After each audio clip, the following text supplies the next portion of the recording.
Bem-vindos ao VIA Day, o primeiro encontro de realidade virtual da Paraíba, com apoio da Prefeitura Municipal de João Pessoa, Governo Federal e Lei Aldir Blanc. Nosso convidado de agora é o Vitor de Brito Gadelha. Vitor é médico pela Universidade Estadual de Ciências de Alagoas, neurologista pelo Hospital de Clínicas da Universidade Federal do Paraná, mestre em Ciências da Computação com foco em Inteligência Computacional pela Universidade Federal do Paraná, founder e CEO da MedXAVR, startup de realidade virtual para treinamento em saúde, Head de Inovação Médica em Hospitais da DASA. Vamos entrar aqui no tema de realidade virtual na saúde. Vitor, é um prazer enorme lhe receber aqui, paraibano, né? Apesar de tudo, e fico muito feliz por ter alguém, né, da saúde que a gente possa estar levando ao pessoal de casa as potencialidades que podem ser encontradas no VR. Muito bacana, Priscila. Primeiro, eu queria agradecer, né, esse convite de estar aqui podendo falar um pouquinho para vocês sobre a realidade virtual na saúde. É um tema que eu particularmente amo. Vou até contar aqui brevemente como é que eu cheguei nisso para as outras pessoas. Acho que antes até de a gente entrar a fundo sobre a realidade virtual, como é que eu chego, né? Se alguém está aqui assistindo é porque tem interesse nisso. Como é que eu chego para trabalhar com isso? Eu tenho uma jornada, de certa forma, que é interessante com outras pessoas, experts que a gente vai conhecendo no meio do caminho, que ajuda a construir tudo isso. Então, eu agradeço demais, é um prazer gigantesco estar aqui, principalmente por você estar liderando esse evento em João Pessoa. É uma coisa inédita, é uma coisa super importante para o mercado, é um mercado ainda em construção, e é uma Exato. iniciativa que eu particularmente acredito bastante, e parabéns de verdade por essa Obrigada. iniciativa própria, né? Que eu sei que é própria e, assim, claro, com suporte, mas realmente você está acionando isso. Então, obrigado e parabéns, tá bom? Eu que agradeço. Então, vamos lá, pessoal. Primeiro, já fui apresentado, né? Mas o que eu vou falar um pouquinho para vocês é sobre essa experiência que eu tenho com realidade virtual na saúde e quais são essas oportunidades, tá? Então, para a gente começar a falar sobre isso, a primeira coisa que a gente vai tocar aqui no assunto é sobre a própria realidade virtual. O que é essa realidade virtual? E, assim, a realidade virtual, de uma forma bem leiga, vamos dizer assim, é você não estar no ambiente real. Você tem um ambiente virtual e está dentro dele. Ou seja, ele existe. Quando a gente vem nesse conceito do metaverso, fica muito claro, ele existe, mas ele não traz uma ação real no mundo real. Então, ele é muito baseado e ele é possibilitado pela tecnologia computacional, né? Então, toda essa questão de animação, de desenho em 3D, de criação de jogos, permite a gente criar um ambiente virtual que hoje virou quase sinônimo desses óculos aqui. Então, quando a gente fala em realidade virtual, a gente fala nesse óculos, porque uma das palavras-chave quando a gente tenta definir essa realidade virtual é que ela tem que ser imersiva. E não existe nada mais imersivo do que botar um óculos e ver o mundo lá dentro, né, que ele, teoricamente, não existe aqui fora. Então, por isso que hoje, quando a gente fala realidade virtual, acaba sendo sinônimo desse óculos que a gente vê no mercado cada vez mais chegando, cada vez ficando mais acessível, com muitas pessoas investindo e, melhor tudo, cada vez ficando mais potente, porque a potência desse óculos é super importante para a gente poder produzir coisas cada vez mais complexas dentro dele. E aqui eu vou falar especificamente de realidade virtual mesmo, tá? Não de outros tipos de realidade estendida ou de realidade aumentada. Então, a realidade virtual, imagino que você vai colocar seu rosto, seus olhos dentro de um óculos que tem uma tela lá e essa tela vai transmitir para você tudo o que está passando nesse ambiente, que é um ambiente não real, vamos dizer assim, não no mundo físico. Ele é um ambiente virtual. Entendido a realidade virtual, rapidamente, agora eu vou falar um pouquinho de saúde. Medir saúde é algo extremamente complexo, né? Então, vamos lá, se a gente vai para o ápice da complexidade em medir saúde, como é que eu faço a medição de saúde mental? É muito difícil medir saúde mental. Então, são coisas subjetivas, às vezes, né? Porque dentro da saúde mental, o que é ter saúde mental, por exemplo, né? Muita gente atribui isso a não ter uma doença, um transtorno mental. Mas é só isso? Não. É você estar bem. E o negócio fica tão complexo quando a gente fala em saúde, e aqui estressando bem isso para vocês entenderem essa medição na saúde, porque isso é importante para o que eu vou falar daqui em diante, é que a saúde mental é um status de equilíbrio, como as outras saúdes também, tá? E o status de equilíbrio, por exemplo, para você viver a tristeza, às vezes você tem que entender a felicidade e vice-versa. Então, por isso que quando eu começo a falar aqui e trazendo essa complexidade, para vocês se enxergarem que entregar a saúde não é algo trivial. Porque como é que eu entrego a saúde para uma pessoa que está em sofrimento mental? É uma palavra muito boa que a gente usa. Para cada pessoa varia bastante. Para uma pessoa pode estar você está perto de um familiar, para outra pode ser outra coisa. Então, é muito complexo falar de saúde. E um cara, em 2006, chamado Michael Porter, ele começou a falar o que é essa saúde para o paciente. E aí ele definiu uma coisa que é valor em saúde, que nada mais é do que essa proposta de valor. Tudo que a gente faz tem que ter uma proposta de valor para alguém. E antigamente a saúde sempre foi muito medida pelo status financeiro, por quanto que aquilo pagava, não, e sempre foi levado em consideração muito isso. Mas em algum momento ele coloca isso como atributo principal. E aqui fica fácil para a gente entender, e eu falo isso até com startups que não são de realidade virtual, que para você dizer que você está fazendo alguma coisa dentro da saúde, você tem que estar entregando um desses critérios que eu vou falar aqui agora, de forma direta ou indireta. E vocês vão ver que eu vou puxar vários casos de uso reais que estão sendo utilizados com a realidade virtual que endereçam isso. E é importante porque se eu não endereço isso, né, eu não consigo fazer essa casa linha, justamente que é o nome que eu abri lá, é realidade virtual na saúde.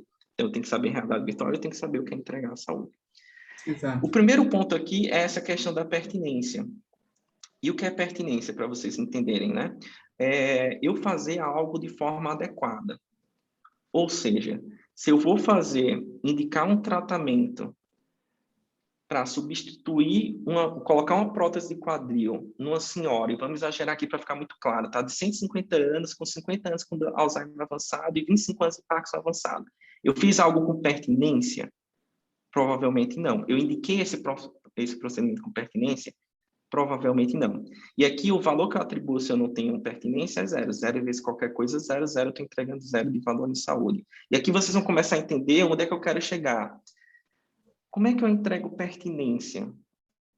Educação é um dos grandes pilares para entregar pertinência. Porque se eu treino o profissional adequado na ponta, ele vai saber indicar o procedimento na hora que ele tem que indicar, o paciente que ele tem que indicar. E aí a gente maximiza esse valor em saúde que é focado no paciente. A gente tem cada vez mais esse foco no paciente. Ah, agora as coisas estão fazendo sentido, Vitor. Pô, bacana. Vamos aí que eu estou curioso. Desfecho clínico. O que é desfecho clínico? Você está com alguma determinada condição de saúde e você quer tratar e você tem o máximo de melhora diante desse desfecho clínico.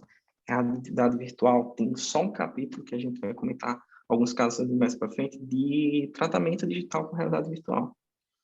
Melhorando o desfecho clínico. Experiência. Existe coisa pior do que você entregar a sua vida, às vezes, na mão de algum profissional, ele te fala um nome super complexo, sei lá, cirurgia de Whipple, duodenogastrectomia total. Aí você olha assim, ah, meu Deus, o que é isso? Pior, ele manda você ir no YouTube, você fica doido, e assim, a realidade virtual como ferramenta para explicar no detalhe o que é esse procedimento, sem ser no paciente real, de uma forma lúcida, que ele realmente consiga entender, seja imersivo, que realmente passe uma melhor experiência. Tem vários cenários aqui. Outro que pode ser na experiência é simplesmente colocar um óculos e está no hospital 20 dias e você do nada vai para uma praia. Não seja igual, mas assim, legal ir para João Pessoa, né, de vez em quando. Imagina se São Paulo aqui tratando. Pô, ir para João Pessoa. Então, existe. E aqui, claro, reduzir custos diretos e indiretos. Isso aqui é uma coisa que é mais complexa, mas vocês vão entender quando eu for falar do que existe de mais complexo em realidade virtual dentro da saúde. É o último tópico que eu vou trazer para vocês aqui. A gente vai poder endereçar um pouquinho sobre isso, mas já trazendo algum insight aqui, Por exemplo, para eu fazer um determinado tratamento que hoje eu não tenho um óculos de realidade virtual, ela sendo uma modalidade que realmente reduz o custo em algum determinado tratamento. Então, só para vocês entenderem. Então, os custos diretos e indiretos que é gastado com aquele paciente para uma determinada condição de saúde, ou uma condição que não seja por causa de uma doença, mas só de bem-estar, etc., como é que eu reduzo esse custo, como ela está ficando cada vez mais barato, o setor de saúde, tudo é muito caro, então, assim, só para vocês terem ideia, né, às vezes existe a cola Super Bond de R$10 e existe a cola Super Bond do osso, que pode ser usada na cirurgia, que é tipo, é muito mais caro, entendeu? Então, assim, como é que a gente consegue equilibrar esses custos? Então, entendi, Vitor. E aqui o que é que acontece? Eu entrego pertinência, se eu entrego desfecho clínico, e se eu entrego experiência e reduzo o custo, eu maximizo a entrega de saúde para o meu paciente. E se você... E por que eu estou falando isso, tá, pessoal? Porque não foi só eu, muita gente lá, quando começou, 5, 6 anos atrás, errou em entregar valor em saúde. Eu vi grandes players de mercado nacional um pouco, mais internacional, criando coisas que não entregavam a proposta de valor. E quando você não entrega a proposta de valor correta do que você se propõe a fazer, esse negócio se desmorona, não é utilizado na ponta. Porque não tem como você olhar para uma realidade virtual aqui agora e não dizer que esse negócio é o futuro. Não tem, é porque você não soube fazer o conteúdo certo, que entregue um desses benefícios. E se você não entrega isso para alguém, para o paciente ou para o médico, ensinando ele, de fato, você erra. Então, uma jornada minha aqui de grande aprendizado foi essa. Como é que eu maximizo essa entrega de valor? E antes de detalhar alguns casos, é isso que eu gostaria de compartilhar e de falar um pouquinho para vocês. E aí até eu separo em 2 grandes grupos. Um grupo é dessa própria questão de levar ele para um cenário virtual, mas um outro grupo de fato, esses sensores que estão sendo embarcados nesses óculos, que podem trazer diversos benefícios que antes era impossível de se imaginar. E, às vezes, a gente, no máximo, consegue olhar esse braço aqui, que eu chamo desse braço de cenário virtual. Então, se você está pensando em entrar em realidade virtual, se você está realmente olhando para isso, quer entender mais sobre isso, algumas coisas básicas, pelo menos em saúde aqui, que começam a fazer sentido de você produzir algo em realidade virtual, tá? E eu listei aqui 3 coisas, tem até outras coisas também, mas acho que essas 3 são as principais, e eu vou dar alguns exemplos sobre isso. O primeiro é poder transportar essa pessoa, e às vezes parece ser óbvio, assim, mas é óbvio, e a gente tá? Assim, é de verdade, assim. E eu vou dar vários exemplos aqui de casos simples para ficar muito claro para vocês. Tudo eu vou citar exemplos, tá? Que é transportar o usuário para o lugar em que ele não tem acesso. Cara, mas é óbvio isso, Vitor. Tipo, meu, é o que se propõe, você definiu lá o negócio. Aí tudo bem, aí você vai lá e faz, vamos supor, vamos para o lado da educação aqui, tá? Que é onde eu mexo mais. Você tem uma escola de saúde, uma escola de medicina, de farmácia, de qualquer coisa, e toda escola de saúde e medicina tem um laboratório de, por exemplo, anatomia. E dentro do laboratório de anatomia já existe lá, praticamente todas as universidades, um monte de peça anatômica para você fazer. E o aluno, ele tem um acesso ali a essas salas de anatomia, né? Algo que é impossível dele acessar. E se eu estou entregando uma proposta de valor, no caso aqui, para o aluno, para ensinar, eu não estou entregando o máximo de valor que o óculos pode entregar, criando um laboratório de anatomia dentro do óculos. Não sei se é sutil o negócio, mas preste atenção. Eu já tenho uma peça que ele pode utilizar, tem um livro, entrega, valor, entrega. O que eu estou falando aqui é de maximizar, jogar isso ao extremo. E talvez para o aluno, qual é o cenário? Ele não pode entrar no hospital. O aluno, ele não pode entrar no hospital sem supervisão. ele coça, ele fica sem dormir, ele fica desesperado para entrar no hospital. Então, para ele, onde é que eu maximizo o valor? Levando ele para um lugar onde ele não pode estar, onde outras pessoas não podem estar. Um paciente lá que ele quer entender mais sobre o procedimento cirúrgico é porque não pode entrar no centro cirúrgico. Então, ele precisa ver. Então, parece ser óbvio isso, mas essas sessões de design thinking que a gente faz, né, de tipo entender o problema, entender a dor do problema e no fundo é super importante. E esse é um cenário assim que é mais um contexto da saúde dos casos que eu vou entrar aqui. Claro que tipo cada setor tem sua situação específica, então quero frisar bem que isso aqui é dentro desses aprendizados e dentro desse cenário de saúde, como é que eu maximizo esse valor quando eu estou criando alguma coisa em realidade virtual, tá? A outra coisa aqui é explorar situações que são incomuns. Então, eu vou parar aqui por enquanto. Por quê?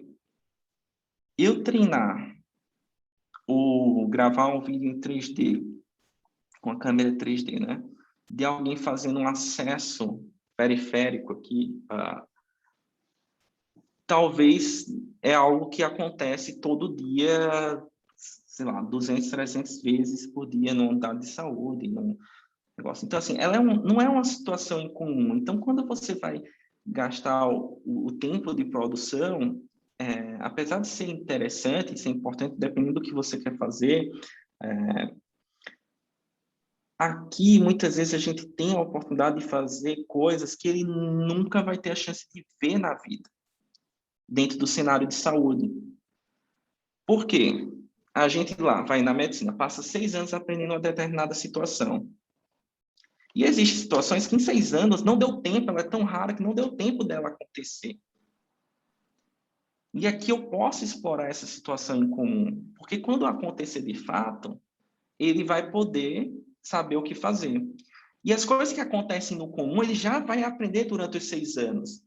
Mas às vezes não vai aprender aquelas 20%, 10% das coisas que ele não vai ter a chance de ver, porque não vai aparecer na frente dele. Então, o incomum aqui pode ser desde nessa granularidade que eu estou falando, mas outra coisa que é incomum, não é uma coisa assim, ela não é rara, mas também não é uma coisa assim, tipo, muitas vezes do dia a dia, é ressuscitação cardiopulmonar. Uhum. Nem sempre, ali, até pelo menos o 4º ano, o aluno vai ter a chance de realmente ver isso acontecer, porque você tem que estar ali no hospital, acontece uma vez a cada 6, 7, 8 dias, dependendo do tamanho do hospital, claro, né? E aí é uma chance que ele tem de poder visualizar isso, e aí é onde eu trago outro ponto aqui, por exemplo, para fazer uma simulação dessa real, você pegar atores e tudo, ela é muito cara às vezes para ser reproduzida. E isso também pode ser um grande motivo de você fazer ali, porque quando você faz um produto, quando você faz um vídeo, qualquer coisa nesse sentido, você vai poder reproduzir inúmeras vezes.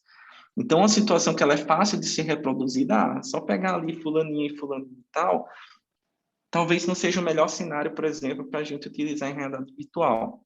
Mas aquela situação que acontece, então existem cursos de simulação de APH, de atendimento pré-hospitalar. Aí você pega um avião quebrado, pega um carro, faz o cenário, contrata 10 atores, às vezes um custo operacional grande ali no dia, e que talvez você pudesse substituir e o melhor, né? Que essa situação você faz um curso aqui, aí uma semana faz em outro lugar, e toda vez que você tem esse custo fixo, aqui você pode fazer de uma forma que seja escalável. Você faz o software, o vídeo, e aí é questão de ter óculos, e isso é reprodutível milhares de vezes.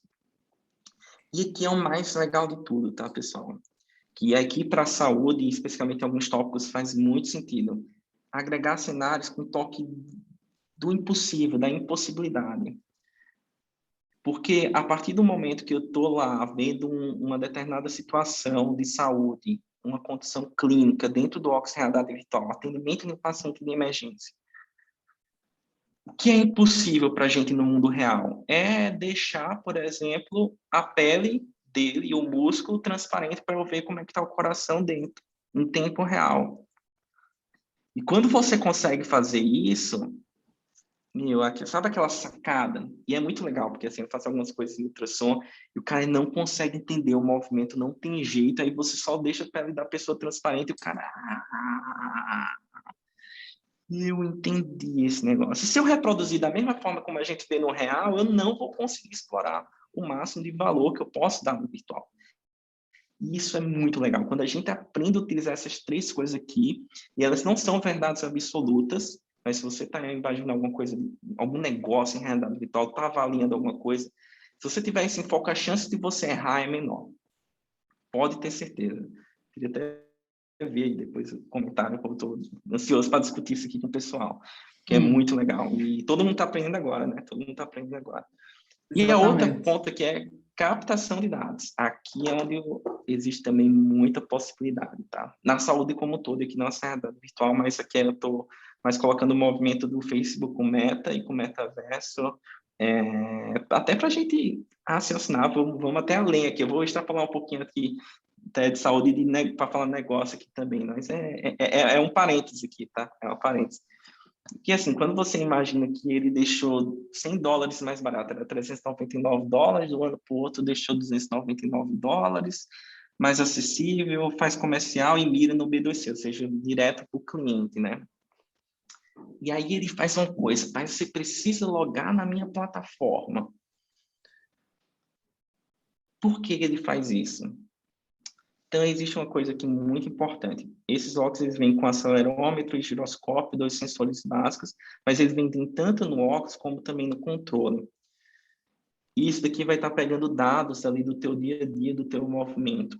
A outra coisa que ele pega, alguns óculos têm, né? Algumas versões têm, de ele monitorar o movimento, que a gente chama de movimento ocular extenso, o movimento dos olhos direto ali por uma câmera interna. Pessoal, assim, vocês não têm ideia do potencial de coisa que a gente consegue fazer dentro desse cenário. E aí é o que eu vou trazer muito ali no último slide. Mas, basicamente, eu quero separar isso aqui em 2 cenários totalmente diferentes, porque é desse ambiente virtual, dessas situações virtuais, e o outro é pegar esses dados para prever doenças. São propostas de valores completamente diferentes, e a gente acaba sempre enxergando mais esse número 1 aqui. E aí eu vou falar de alguns conceitos novos de digital phenotype, fenótipo digital, vou falar um pouquinho dessa medicina personalizada de precisão, que aqui é onde eu vejo a grande oportunidade também, tá, pessoal? Como o nome da aula é oportunidades, aqui eu vejo uma grande oportunidade que os grandes players estão explorando, inclusive eles deixam até mais barato esses óculos, porque talvez eles possam explorar de uma forma gigantesca isso daqui. E a gente chega lá, calma, eu fico ansioso também, mas a gente chega lá. Tá, então vamos lá. Primeiro caso de uso, de fato ali eu acho que é treinamento em saúde, é o caso que eu trabalho hoje aí no startup, então vou colocar aqui um vídeo só para vocês entenderem. Mas aqui, de fato, eu posso levar o aluno para um ambiente aí que ele não tenha o acesso, ou é uma situação que ele não consegue ver durante a formação. Então, são várias possibilidades de proposta de valor que a gente tem aqui no cenário de treinamento, que é muito, muito bacana para agregar nesse aluno. E essa é a mais direcionada agora dentro da realidade virtual, tá? E aqui, o que é que se tem dentro dessa parte de treinamento? Primeiro, é uma coisa que a gente chama de gap de treinamento, training gap. É o que eu falei. Às vezes você vai lá e passa 6 anos ou 3 anos na residência e não vê uma situação clínica porque ela é ultra rara, ela é rara. E isso acontece, culmina que são erros mesmo. Então, existe, de fato, uma estimativa aí, cada fonte diz uma coisa, mas vai, que seja 10 mil já é muito, mortes por erros assistenciais. Então, treinar essas pessoas de forma adequada, utilizando o VR da forma correta para maximizar essa proposta de valor é sensacional, porque é a única forma que eu tenho de colocar uma situação ultra rara que ele não vai ver na cara dele para ele poder vivenciar e experimentar. Então, assim, o impacto é muito grande o impacto disso aqui. Outro, cada vez mais a gente usa o limitado dos cadáveres. Então, assim, para treinamento, para fazer procedimentos, é uma coisa muito complexa, até do ponto de vista ético e legal mesmo. Então, a realidade virtual ela consegue ajudar muito nisso. Então, criar cenários ali em uma outra dimensão. Outra, a gente hoje tem esses custos altíssimos dos simuladores sintéticos, e assim, por mais que seja complexo, tem um pouco profissional para fazer esse tipo de trabalho, a partir do momento que você criou lá dentro, vai embora, assim, entendeu? Você consegue reproduzir isso em larga escala, sem ter que produzir plástico, material, é um produto que você compra de uma empresa terceira. Então, realmente, é muito, muito grande. E aqui, um dos principais pontos é essa variabilidade clínica. Quando você compra um simulador sintético, os bonecos, tem lá um boneco, R$ 1 milhão, você comprou o boneco. Ele te dá ali 10 situações clínicas. E são 10 situações clínicas de um homem de 40 anos, como é todo boneco. E se for uma gestante, se for uma criança, eu não consigo variar como eu consigo variar dentro da realidade virtual, dentro do ambiente de realidade virtual, né? Então, mais um ponto aí para vocês entenderem a importância desse treinamento. E o outro é essa questão do ensino prático, aí, que é extremamente defasado, né, na saúde como um todo, que hoje é assim, olhe uma vez, faça uma vez e treine uma vez. Cara, que não seja em você, né? Se não for em você, tá tudo bom, né? Mas assim, olhe uma vez alguém fazendo a sutura, faça uma vez alguém fazendo a sutura e depois treine uma vez, tá? Se não for em você, tá ótimo.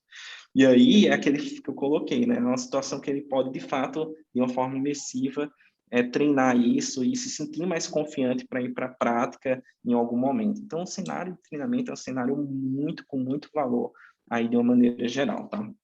O outro que também é muito, muito bacana é o que a gente chama de planejamento cirúrgico.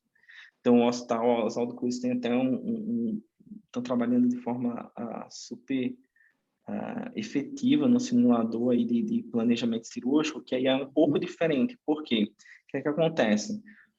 A gente faz um exame nesse paciente, então de tomografia ou de ressonância, principalmente ressonância. Essa imagem de ressonância, ela faz uma conversão para 3D. Você importa essa imagem dentro desse software que é desenvolvido dentro do Ox Realidade Virtual, né? E aí você manda para esse Ox e a partir daqui você consegue fazer diversos planejamentos e situações. Então isso é muito, muito bom no caso da neurocirurgia especificamente, porque às vezes você tem um aneurisma, você tem uma lesão aqui e você precisa saber qual é o melhor lado para acessar essa lesão. E aí, aquilo que eu falei, você expandir cenários do impossível no mundo real, que é deixar esse crânio transparente, deixar essa calota craniana, esse osso transparente, poder visualizar, poder fazer um corte no osso já previamente para você, naquele momento, saber que não precisou deixar uma cicatriz de 10 centímetros na pessoa simplesmente por causa de planejamento. Eventualmente, você pode expandir o tamanho do buraco, vamos dizer, que você vai abrir, mas assim, se você consegue ter um hands-on disso antes, a impressão 3D acaba ajudando muito nisso. Cara, dá uma outra dimensão para a cirurgia. E o legal é que eu escutei até um caso ontem, até de diagnóstico, de uma lesão, alguma coisa assim, uma pessoa que tinha sofrido um acidente há mais de 10 anos atrás, né, no peito, e tinha tido uma determinada lesão lá, em específico, muito pequena, a um objeto especificamente, e aí, quando fizeram o exame, ninguém percebia quando colocaram em realidade virtual, eles conseguiram ir lá e perceberam um negocinho e culminou na cirurgia que salvou a vida daquele paciente lá. Então, assim, são Nossa, coisas nesse muito nível que a bom. gente... Um É exemplo muito legal. muito bacana de como pode dar um feedback super positivo, né? O papel da realidade Demais, virtual. demais. Então, esses são uns exemplos e algo que já está sendo utilizado no dia a dia, tá, pessoal? Então, assim, de fato, já tem players aqui no Brasil, inclusive, fazendo isso, nos Estados Unidos também, demais, e tem uma baita proposta de valor de ajudar esses médicos cirurgiões e no dia a dia. Um outro que é super legal também, que é utilizado bastante, e no primeiro momento ninguém acreditava muito, até sair os artigos científicos, aí começa a sair os artigos científicos, todo mundo começa a acreditar, e aí é normal mesmo, né? Tipo, faz parte, é parte do aprendizado, é o que a gente chama de digital therapeutics, então é tratamento digital, tá? Então, aqui é uma infinidade de possibilidades, assim, sério. Se você for ler hoje, porque assim, tem as coisas que já estão claras que ajuda, mas aí tem gente tentando de tudo, né? E aí é impressionante a quantidade de coisas que a gente vê nesse cenário. Mas, de fato, de onde surge isso? Surge muito da terapia cognitivo-comportamental, por exemplo, muito utilizada na psicologia. E Exato. algumas situações clínicas, você reviver ou você poder viver aquela determinada situação pode ser uma forma de tratamento para que você entenda que aquilo não é como você imagina. E Uhum. assim, quem já usou os óculos, principalmente aí, né, no último ano, resolução 4K, cara, um ângulo de visão muito maior, assim, a questão do 3D, a qualidade gráfica muito melhor, a frequência da tela é muito melhor, então dá aquela sensação de fato que você tá cada vez mais imersivo, e você vê uma situação como essa, e aí não sou eu que estou dizendo, os trabalhos mostram, aumenta a frequência cardíaca, na hora você começa a suar, se você não, aqueles tem os memes também, né? Se você não cair ou bater ou quebrar a TV, enfim, quebrar Sim. o computador, quebrar o próprio óculos. Então, realmente dá esse nível de sensação para tratamento, por exemplo, de fobia. Então, é um negócio super interessante. Então, tem desde de insetos, aracnofobia, por exemplo, mas tem de elevador, tem de altura, tem de pessoas. Agorafobia é a fobia de outras pessoas.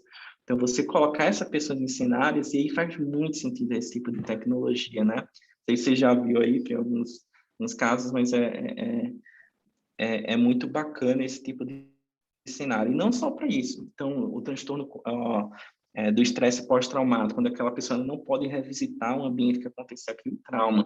Uhum. Eventualmente, você pode utilizar isso como uma determinada modalidade terapêutica. E aí começa a ter coisas, tem gente que em experiências psicodélicas, tem gente que faz isso porque pode ter algum benefício terapêutico em determinada condição.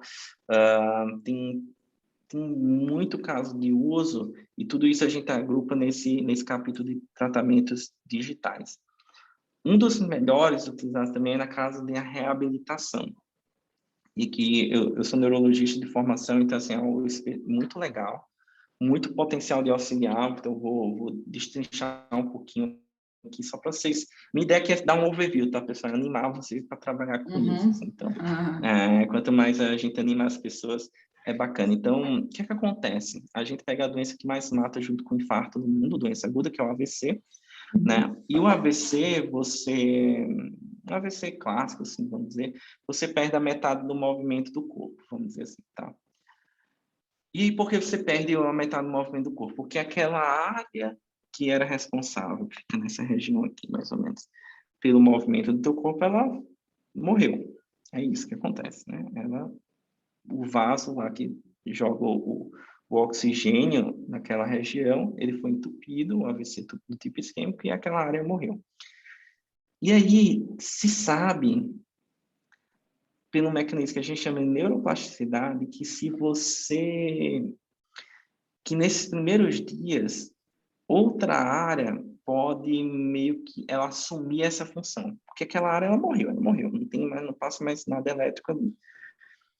Então, o cérebro, para se proteger, e quanto mais jovem você é, mais esse mecanismo tem a chance de acontecer, que quando você perde uma função de uma determinada área do cérebro, ela morre, outra área do cérebro, ela tenta assumir essa função. E geralmente essa área é a mesma área, só que do outro lado do cérebro. Então, se você tem uma AVC do lado direito, do lado esquerdo acontece. E para isso acontecer, o que é que tem que ocorrer, né? Você estimular esse braço que está parado. Então, antigamente era assim, né? Teve um AVC, para tudo, 10 dias de cama, não mexe em nada. E assim, é totalmente o contrário. Você tem que estar ali, claro que a pessoa se recupera um pouco, 6 horas, 12 horas, mas quanto antes você começa a fazer algum tipo de terapia, principalmente física, de reabilitação mesmo, você tem mais chance de essa área, dessa neuroplasticidade, ela ocorrer em algum grau. E o mais legal disso, que, por exemplo, você colocar uma mão virtual dentro do teu óculos, mexendo, e tua mão ela tá parada no mundo físico, o teu cérebro ele meio que buga mesmo, de fato, e ele vai querer ficar ativando isso como aquilo fosse uma realidade. Então é muito interessante. Então existe um benefício, tem gente tentando provar esse tipo de coisa, mas existe Uhum. um potencial até inexplorado aqui quando a gente fala de auxiliar em terapias de todas as modalidades, tá? Um outro grande aqui que a gente tem é essa questão de explicar procedimentos. Então, saindo um pouco da perspectiva do aluno, do profissional de saúde, de treinar ele, é de botar isso para outra pessoa, para o consumidor, para o usuário final, para o paciente, para que ele entenda o que é que se vai fazer com ele. e, eventualmente, dependendo do aceite do paciente, ele possa praticar, inclusive, nisso, para ele ter uma noção do quão... E assim, quando você não é da área da saúde específica, principalmente cirurgia, né? As pessoas acham que cirurgia é um bicho de 7 cabeças, é uma coisa impossível, meu Deus do céu, caramba, vai fazer a cirurgia.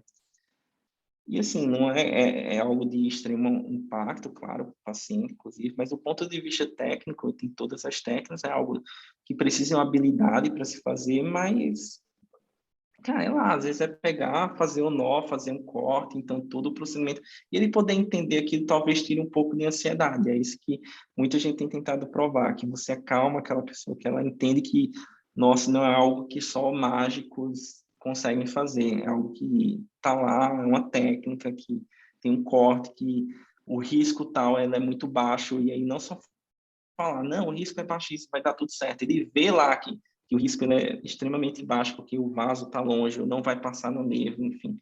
E isso, de uma forma muito didática para ele, traz benefícios aí gigantescos para essa experiência aí do paciente como um todo, tá? Quando a gente começa a falar dessa questão de metaverso, a coisa fica ainda maior, porque, de fato, as possibilidades são infinitas aqui. Então, o multiplayer aqui é infinito, é muito grande. Então, é desde criar uma escola de saúde dentro de um outro mundo, desse mundo virtual, até colocar Exato. várias pessoas no centro cirúrgico. Então, aqui, quando a gente fala desse cenário, é porque é praticamente tudo, assim, né? Tudo que você pode fazer no mundo real, assim, tirando algumas coisas de exame físico, de fato, né, ou tomar uma medicação, enfim, alguns pontos aí que ainda não estão muito claros como é que vai ser no futuro. Acredito que vai ter solução para tudo, mas realmente as possibilidades são infinitas de convergir tudo isso nesse mundo. Então, o metaverso basicamente é esse mundo virtual. Imagina uma Terra dentro de um universo virtual que não vai só de ver esse universo, mas de ter outras pessoas lá dentro, conviver esse universo, e ter métodos de transação de pagamento nesse universo diferente do mundo real. Então, é uma experiência completamente diferente. E quando eu falo aqui, eu vou puxar só um para vocês pensarem muito, telemedicina. Telemedicina ela pode ser feita de uma forma totalmente diferente quando a gente leva para um metaverso. E outra, cirurgia. Principalmente com os robôs fazendo cirurgia à distância. Experiências, você, 2 médicos compartilhando a mesma cirurgia, ambientes totalmente à distância, no mesmo centro cirúrgico, também dentro do mundo físico e no metaverso, podendo realmente fazer coisas assim. É realmente a criação, a imaginação é o limite aqui quando a gente pensa nisso. Como é algo que conceitualmente ele é até antigo, mas é algo que está sendo muito em hype agora, e muita gente passa a pensar, as mentes criativas dos brasileiros pensam em muitas coisas, o brasileiro é muito criativo, então é um momento de a gente, que está na cabeça de todo mundo, sempre aquela sementinha de explorar possibilidades, né? Muito bom. Uma coisa importante, Vitor, é que algumas pessoas acham que metaverso só é realidade virtual ou realidade virtual só é metaverso. Então, assim, no metaverso a gente vai ter várias outras tecnologias, né, que vão ser encontradas e que não é só realidade virtual e também a realidade virtual não é só metaverso. Mas a gente tem uma palestra muito bacana sobre isso. Quem quiser conferir depois o que é o metaverso e pode ficar um pouco mais claro. Não, excelente, ainda bem, ó, já vamos se juntando aqui nas coisas, que de fato é algo que até tem outras definições assim, então é muito legal ter se consolidado aí com alguém experiente para poder falar sobre isso, que é uma possibilidade, infinidade de coisas, e o realidade virtual é só um desses atributos dentro do metaverso, literalmente, é um atributo do todo, né?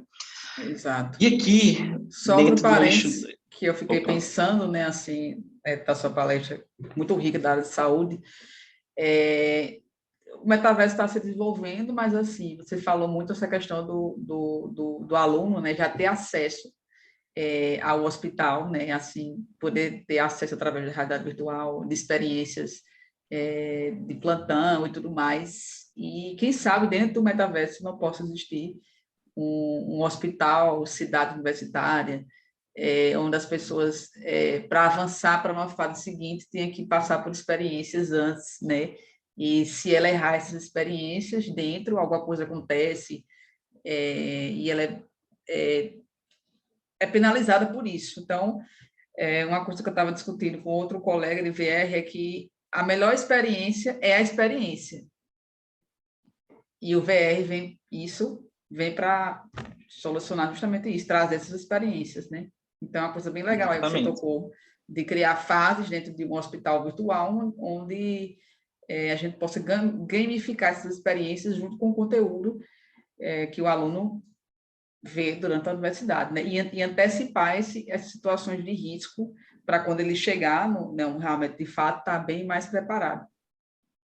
Não, isso é sensacional. Isso aí é meu sonho, né? Você está falando de meu sonho. Um dia eu chego lá de fato, que eu consiga criar uma escola gigantesca com todas as etapas do que precisa ser aprendido ali, do que seja importante, né, para a proposta de valor para um aluno de todos os cursos aí de saúde, né, com foco em saúde. Mas é perfeito isso. E experimentar é onde você vive, né? Quem tem isso na prática é a curva de aprendizado que a gente fala, né? Então, Uhum. você faz uma vez, você faz em menos tempo, você erra, você faz a segunda, e aí você vai fazendo, você vai ganhando experiência de fato, ganhando prática, e tem até depois também, que em algum momento você se sente tão confiante que você fica suscetível ao erro de novo. Então, revivenciar algumas experiências graves que podem acontecer pode fazer você sempre estar no estado de alerta e atenção, mesmo por mais experiente que você seja. Então, assim, é uma questão é uma proposta de valor muito grande, né, que esse tipo de tecnologia traz para a gente. E aqui, o que é que eu vou falar de algo aqui, eu acho que é um tempo também para poder vocês terem a percepção disso, mas sem entrar em muitos detalhes. Mas, sei lá, lembra lá do colégio, a gente vê a questão de aulinhas de genética, a questão do fenótipo, né? Então, tem o teu genoma, teu genótipo dá o teu fenótipo, que é isso. Então, você tem um código genético que dá teu cabelo, da cor do olho, se você vai precisar de óculos ou não. Então, ele te dá ali, de fato, o teu externo, né? Ele te mostra que aquele código genético, ele é teu um fenótipo mesmo, é uma palavra certa. Então, ele é a codificação do que é você em mundo real.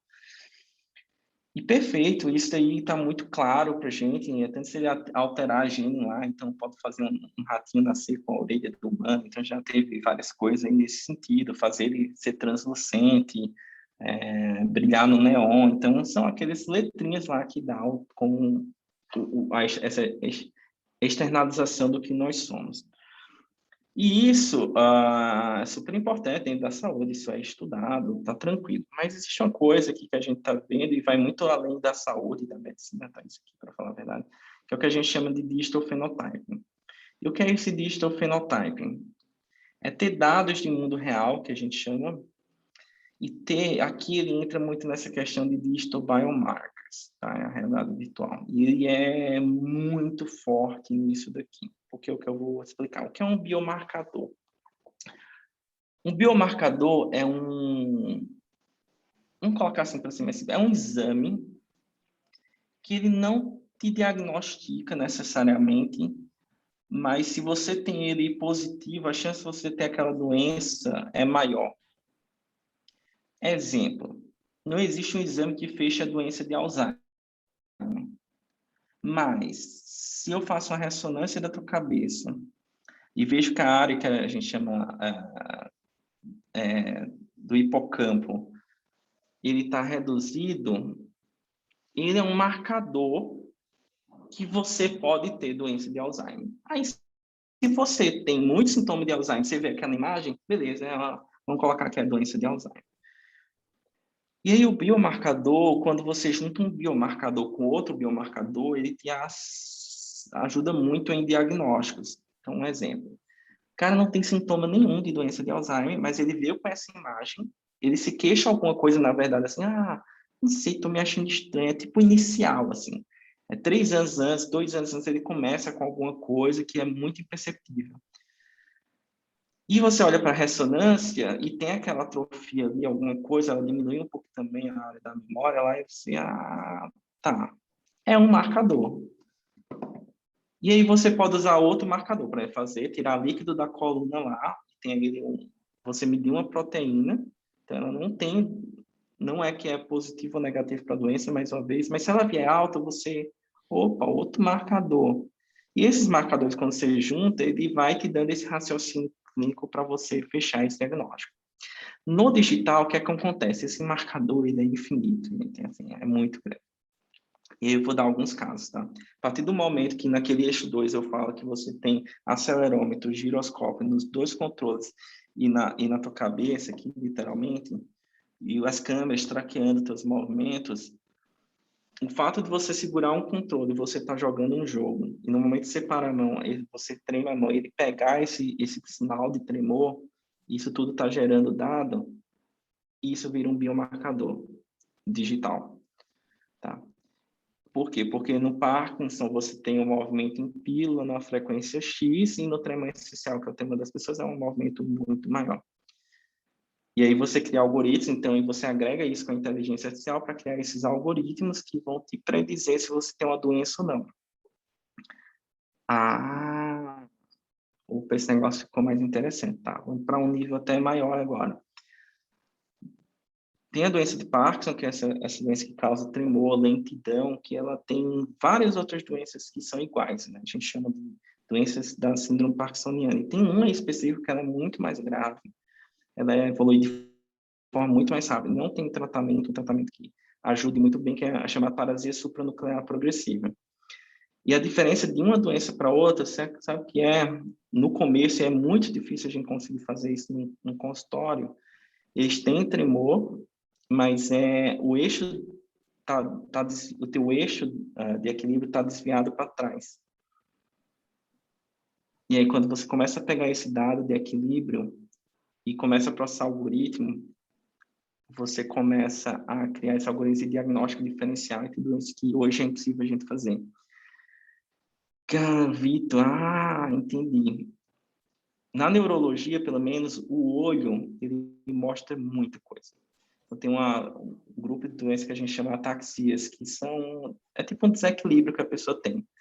Então, tem ataxia da 1 a 28 hoje, das que a gente chama autossômica recessiva. Tem 1, 2, 3, passou a dar número, que é tanto nome.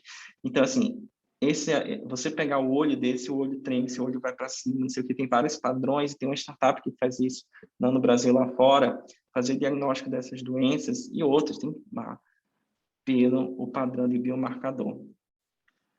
Agora é onde eu entro nesse negócio, tá? E aqui é muito além da realidade virtual, tá, pessoal? Então, a velocidade que você digita no teu teclado do teu smartphone, com essa velocidade, o padrão dessa velocidade ao longo da tua vida, eu consigo fazer talvez um diagnóstico aqui de demência, ou ele virar um biomarcador de demência. Então, tem muita coisa, assim, não é assim, mas a realidade virtual, ela tem um potencial porque a gente consegue pegar muito dado de uma vez só, e esses dados são extremamente relevantes. E a gente está evoluindo para a medicina, para fechar aqui, o que a gente chama de terapia alvo-genética. O que é essa alvo-genética? Toda doença pode ter um componente doente. Algumas doenças têm um componente genético, e o tratamento genérico é super caro, como a gente está vendo aí em alguns casos, começou a surgir. Ele silencia um gene, e esse gene ele produz uma proteína que causa um dano no teu músculo, no teu neurônio, enfim. Se eu silenciei esse gene agora e esse dano já está causado na ponta, eu não trato esse dano, estou evitando que ele evolui. E aí raciocinem aqui comigo. Para eu diminuir a quantidade de dano acumulado na ponta, eu tenho que fazer esse diagnóstico, iniciar um tratamento de uma forma extremamente precoce. Mas tem que ser precoce aqui, quanto antes, no nível de talvez nem o próprio paciente está percebendo de forma explícita, ou que o médico ou o profissional de saúde veja isso de forma explícita, porque essa terapia realmente seja um sucesso. Vitor, é por isso lá que ficou $100 mais barato. Então, esse padrão, existe um capítulo da inteligência artificial que é o Deep Patterns, padrões ocultos, que é difícil até o ser humano ver, mas com volume muito grande de dados, algumas coisas você pode ver que o ser humano consegue ver, que pode ser um modelo preditivo para dar aquele primeiro flag dessas doenças, que a gente possa diagnosticar o quanto antes para essas terapias alvos genéticas terem efeito. E essas terapias alvos genéticas, não sei se vocês veem, mas assim, custam milhões de reais, às vezes algumas medicações, são muito caras. Entendi. E esse é para um caminho que a gente tem que estar indo. Então, os algoritmos têm que estar indo. Então, o fenótipo digital, que é pegar todos esses dados do que você assiste, do que você vê, da Velocity Type, como você joga um determinado jogo, o padrão, a evolução do como você se comporta dentro de um determinado jogo, tudo isso está coletando lá para o teu perfil, que alguém está acessando, criando algoritmo em cima para predizer doenças, para que realmente a gente possa tratar isso o mais precocemente possível e ter um benefício na saúde, gerando saúde para as pessoas. Então, aqui eu vejo um potencial muito grande da realidade virtual. Ah, Vitor, eu estou viajando. Eu estou não, tá, pessoal? Isso aqui, às vezes, por a gente não ver, a gente acha que não acontece. É justamente ao contrário, tá? Então, pensem sim, porque existem pessoas muito inteligentes e que estão já com esses dados disponíveis na mão para poderem fazer essas coisas. Que seja utilizado para o benefício mútuo da comunidade. Isso é o mais importante, não para maximizar outro tipo de coisa como lucro. Então, é isso. Eu Exatamente. queria fechar. Muito obrigado, aqui está meu e-mail, se alguém precisar entrar em contato, se quiser pegar meu contato, pode ficar à vontade, adoro debater sobre esse assunto, espero ter ajudado e contribuído aí para esse evento, que eu tenho certeza que é magnífico e a experiência sensacional aqui, e mais legal, paraibana, tudo aqui. Nada contra, pessoal, eu moro em São Paulo, mas assim, eu nasci aí, então estamos juntos. Show de bola. Vitor, eu quero agradecer mais uma vez, foi muito bacana aí, você falou de coisas que eu pesquiso bastante, né? Assim, não sou da área de saúde, mas foi muito prazeroso compreender, né, como a realidade virtual pode realmente agregar muito valor à área de saúde. Te agradeço mais uma vez e segunda edição, e espero contar com você. Ah, já pode contar, pode estar aí. Tamo junto. Show. Obrigada.